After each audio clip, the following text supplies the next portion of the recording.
Hello students, very good evening to everyone. हम लोग surface chemistry के लेक्चर नंबर 9 में हैं और लेक्चर नंबर 9 में हम लोग बात करेंगे एडजॉर्ब्स कैटलिस्ट।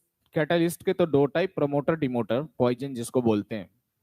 लेकिन कैटलिसिस के टाइप जो पिछले लेक्चर में हम लोग 6 टाइप लिखे हुए हैं, 6 टाइप के जो नाम हैं वो नाम आप पिछले लेक्चर में लिखे हुए हैं। पहले का नाम होमोजीनियस कैटालिसिस, दूसरे का नाम हेट्रोजीनियस कैटालिसिस, तीसरे का नाम पॉजिटिव कैटालिसिस, चौथे का नाम नेगेटिव कैटालिसिस, पांचवें का नाम ऑटो कैटालिसिस और छठे का नाम induced catalysis.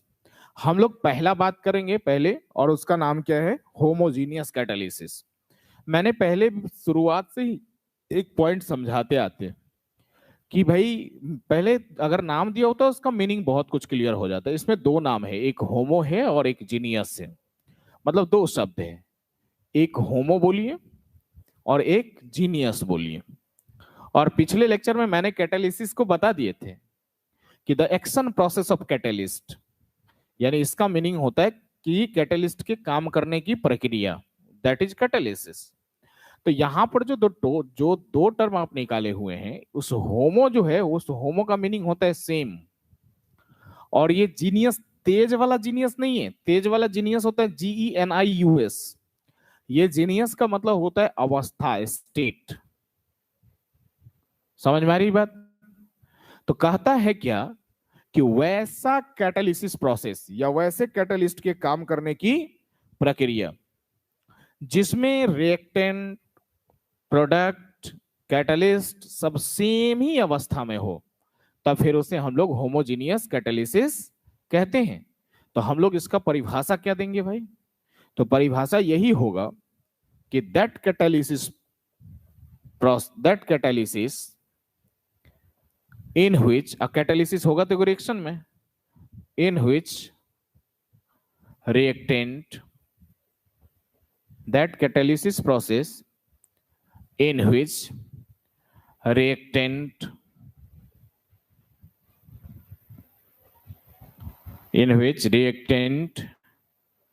catalyst and product are in same state या सेम फेज। स्टेट मतलब भी अवस्था होता है या फेज मतलब भी अवस्था होता है। तो इसका मीनिंग क्या हुआ? That catalysis in which reactant, catalyst and product are in same state या फेज टर्म्ड एज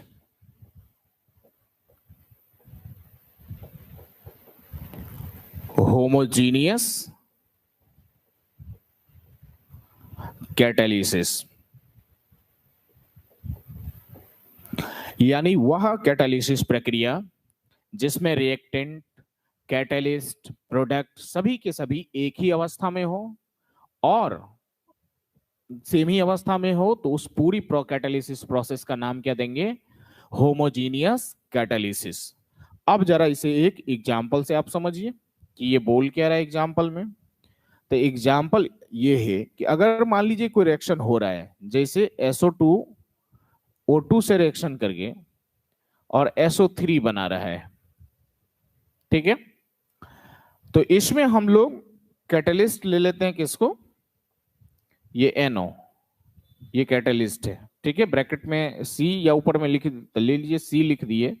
C लिख देने का मतलब कैटलिस्ट है वो। अभी बैलेंस नहीं है तो पहला काम तो बैलेंस की बनती है।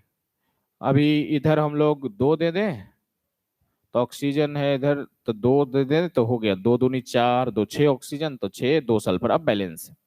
जरा गौर से देखिए, तो इसमें ये रिएक्टेंट है सल्फर डाइऑक्साइड, तो ये भी गैस है, G का मतलब गैस। ये ऑक्सीजन, तो ये भी गैस है। ये सल्फर ट्राइऑक्साइड, ये भी गैस है। और अभी अभी जो ये लिखे हुए हैं ब्रेक मतलब कैटलिस्ट, वो भी क्या है?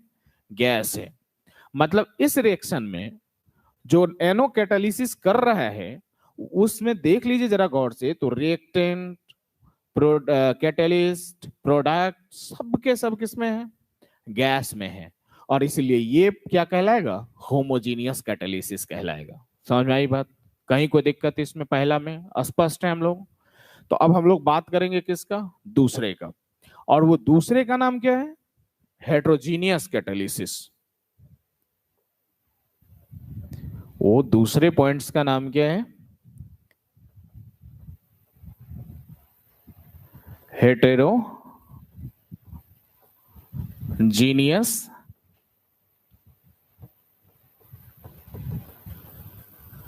कैटालिसिस। कि हेट्रोजीनियस कैटालिसिस किसे कहते हैं। अब जरा ये हेट्रोजीनियस कैटालिसिस पर, इसमें भी वही बात, दो बात छुपी हुई है, एक हेटेरो और एक जीनियस, मतलब दो शब्द, एक बोलिए तो हेटेरो और एक बोलिए तो जीनियस। हेटेरो का मीनिंग क्या होता है, तो डिफरेंट, मतलब सेम नहीं, विषम, मतलब बोले तो अलग अलग, विभिन्न जिसको बोलते हैं। और जीनियस का मतलब फिर वही बात, स्टेट या फेज, जिसे आप अवस्था बोलिए या फेज बोलिए, स्टेट बोलिए या फेज बोलिए।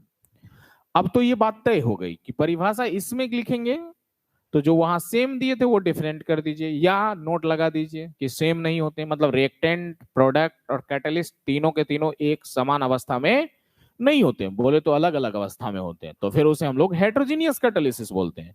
तो इसका परिभाषा क्या देंगे, तो परिभाषा लिखेंगे कि that catalysis in which reactant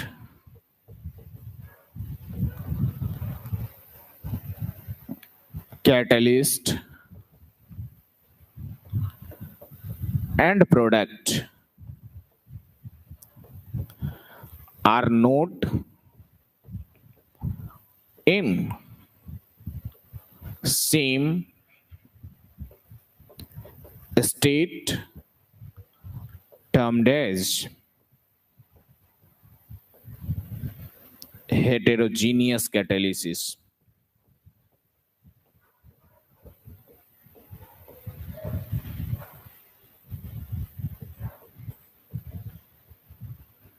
clear है यहां तक, मतलब ये समान अवस्था में नहीं होगा। अब जरा इसका भी एग्जाम्पल देख लीजिए कि भाई समान अवस्था में नहीं होगा तो क्यों नहीं होगा, समझ में आई बात।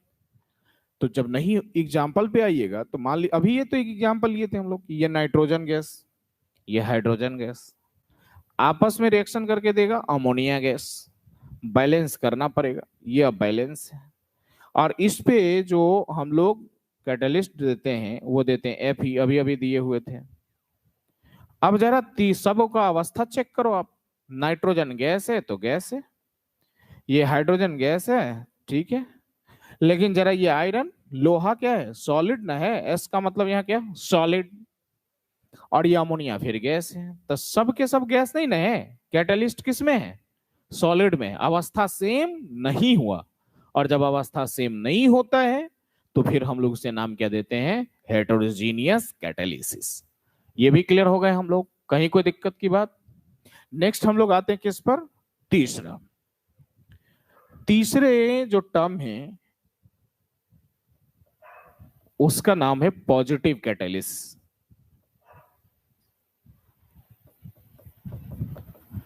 Positive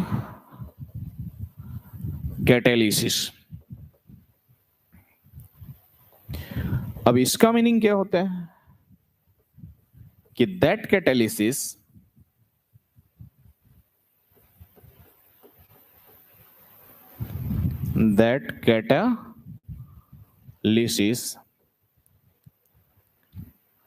in which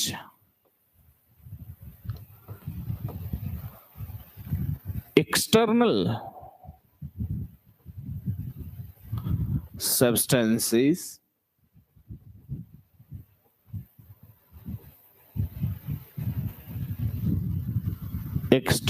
substances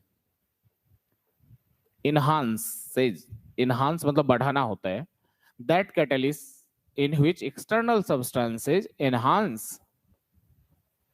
the activity of catalyst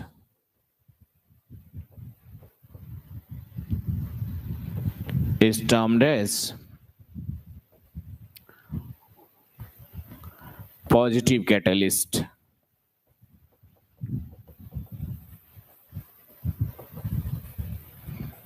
catalysis, इसको भी एग्जांपल से समझिए।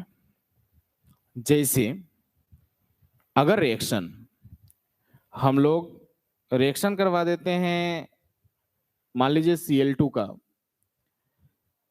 या आप ऐसा भी कह सकते हैं कि रिएक्शन कराने के लिए कि अगर हम लोग रिएक्शन करा देते हैं HCl का O2 से, तो ये रिएक्शन करके हमको देगा क्या, तो Cl2 और साथ में H2O। अभी बैलेंस नहीं है, बैलेंस करके देखते हैं। तो ये हाइड्रोजन उधर 2 है तो इधर चलो 2 लगा देते हैं, तो क्लोरीन भी 2 हो गया, हाइड्रोजन भी 2, लेकिन ऑक्सीजन हमारे पास 2 गो है, अभी 1 गो है, तो यहाँ देना होगा 2, तो यहाँ दे देने होंगे क्या 4, तो 4Cl, तब यहाँ होगा 2। अब बैलेंस है 4 हाइड्रोजन 4 हाइड्रोजन, ऑक्सीजन हमारे पास 2 तो ऑक्सीजन 2, क्लोरीन 4 4 तो क्लोरीन 4, अभी बैलेंस है। कहता क्या है कि इस रिएक्शन में अगर ये जो आप रिएक्शन अभी दिए हुए हैं, अगर मतलब ये जो रिएक्शन दिए हुए हैं, और अगर इस रिएक्शन में कोई ऐसा केमिकल डालेंगे, कैटलिस्ट है ही, मान लीजिए कोई कैटलिस्ट इसके साथ है, ये है, थोड़ा देर के लिए मान लीजिए इसमें हम प्लेटिनम कैटलिस्ट डाल देते हैं, समझ में आ रहा बात, कि अगर हम लोग इसमें प्लेटिनम कैटलिस्ट पहले से डाले हुए हैं, और अगर कोई ऐसा केमिकल इसमें दिए कि जो रेट ऑफ रिएक्शन को क्या करता हो, बढ़ा देता हो, अप कर देता हो, जैसे एग्जांपल में कि अगर मान लीजिए हम इसमें NO डाल देंगे और वो प्रमोटर जिसको आप बोलिए अगर डाल दिए, तो यहाँ रेट ऑफ रिएक्शन को ये बढ़ाएगा, और इसलिए ये प्रोसेस हमारा क्या कहलाएगा, पॉजिटिव कैटालिसिस। अभी भी हम लोग किए हुए थे ना एक रिएक्शन और ऐसा ही, कि अगर N2 है और H2 है, ये रिएक्शन करके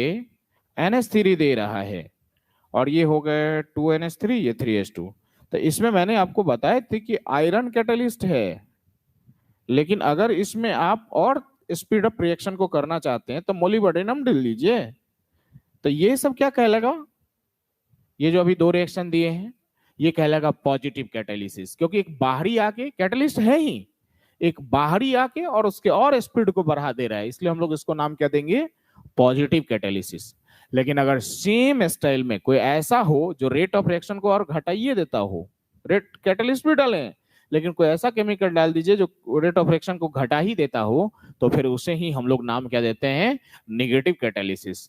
तो हमारा चौथा पॉइंट, ये तो लिख लीजिएगा, चौथे पॉइंट पर आइए, और चौथे पॉइंट का परिभाषा सेम दीजिए, या उसी पे हम लोग क्लियर करवा सकते हैं आपको। ये जो परिभाषा था पॉजिटिव का, कुछ नहीं करना है, सेम ऐसे ही आप देना, पॉजिटिव की जगह क्या हो जाएगा, निगेटिव। हम अगला बना रहे हैं, आप लोग फिर उसको लिख लेना मिटा के। तो अगर हमको ये चौथा हो जाएगा क्या,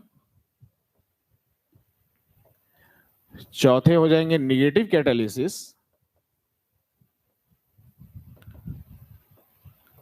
तो यही सारा कुछ होगा जैसा आप लिखें कि that catalysis in which external substances, अब वहां जो इनहांस दिए ना, वो इनहांस ना होके रिटार्ड्स होगा। रिटार्ड्स, इनहांस का मतलब होता है घटाना, इनहांस का मतलब बढ़ाना, रिटार्ड का मतलब होता है घटाना। तो that catalysis in which external substances retard the activity of catalyst is termed as positive, नहीं, तब नाम उसका क्या हो जाएगा, निगेटिव। जो बढ़ाता था तो पॉजिटिव, घटाता है तो निगेटिव, और सब यही रहेगा। लेकिन यहीं पर अगर मान लीजिए आप यही रिएक्शन में, अब दोबारा लिखना उसका एग्जांपल, अभी हम मोलिब्डेनम डाले थे, NO डाले थे, तो रेट ऑफ रिएक्शन बढ़ गया था। लेकिन अगर उसी जगह पर हम लोग अल्कोहल डाल देंगे, इथाइल अल्कोहल, मिथाइल अल्कोहल डाल देंगे, तो वो क्या करता है, रेट ऑफ रिएक्शन को घटा देता है, जिसे डिमोटर आप बोलते हैं।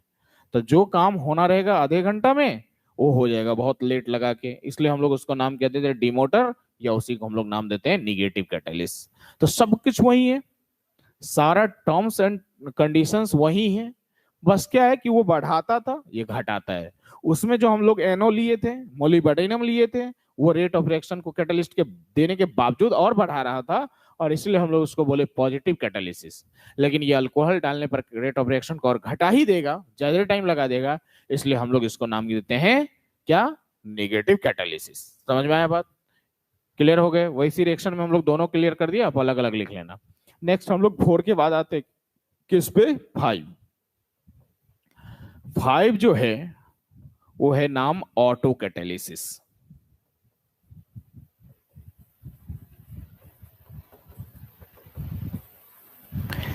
अब ये ऑटो कैटालिसिस का मीनिंग क्या होता है भाई?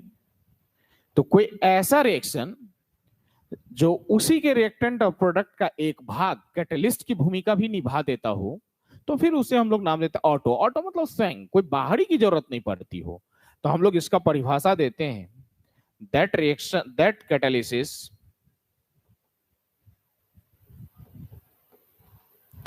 in which a part of reactant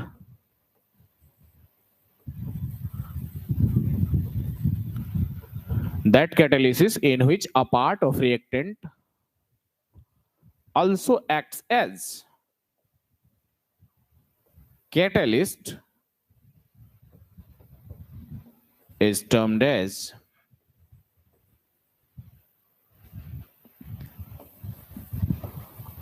auto catalysis. लेकिन ये रेयर होता है, ऐसा जनरली होता नहीं है। मतलब वह कैटालिसिस प्रोसेस जिसमें रिएक्टेंट का एक भाग भी, रिएक्टेंट का एक भाग कैटालिस्ट की भूमिका में काम कर दे, तो मतलब वह कैटालिसिस जिसमें रिएक्टेंट का एक भाग कैटालिस्ट की भूमिका में हो, तो उसे ही हम लोग नाम क्या देते हैं, ऑटो कैटालिसिस। समझ में आई बात? नेक्स्ट इसी में आ जाइए 5वां, और वो 5वें का नाम है इंड्यूस्ड। ये दोनों मतलब उतना ये नहीं है, रेयर कंडीशन है, इसलिए हम लोग इसका सीधा शॉर्ट में दे देते हैं induced catalysis.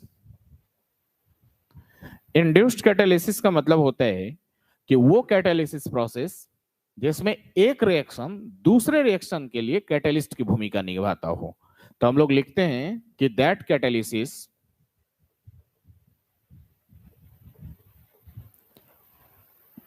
in which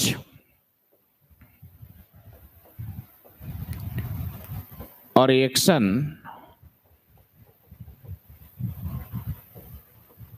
acts as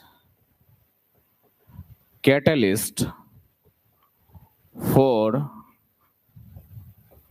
other reaction।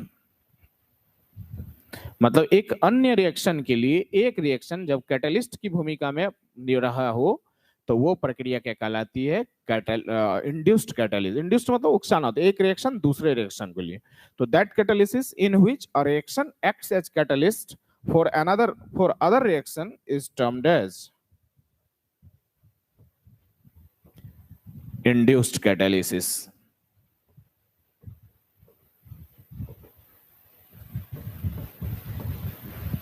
Clear है यहां तक? ये सब रेयर कंडीशनल टर्म है, जनरली आता नहीं है। बात समझ में आया? तो आपके पास टोटल क्या था, फिर से समझ लो दोनों लेक्चर आप, 8 में भी और 9 में भी। मतलब हम 8, 9, 10 और 11 ये 4 लेक्चर कैटालिसिस, और 7 जो शुरू के लेक्चर थे वो एडजॉर्प्शन, बीच में 4 लेक्चर जो होगा वो कैटालिस्ट, और 7, 4, 11, और फिर लास्ट में 9 लेक्चर जो करेंगे वो कोलाइडल सॉल्यूशन। टोटल लेक्चर की संख्या इसमें कितनी होगी, 20। और पूछेगा कितना नंबर का, 2 से 4 नंबर।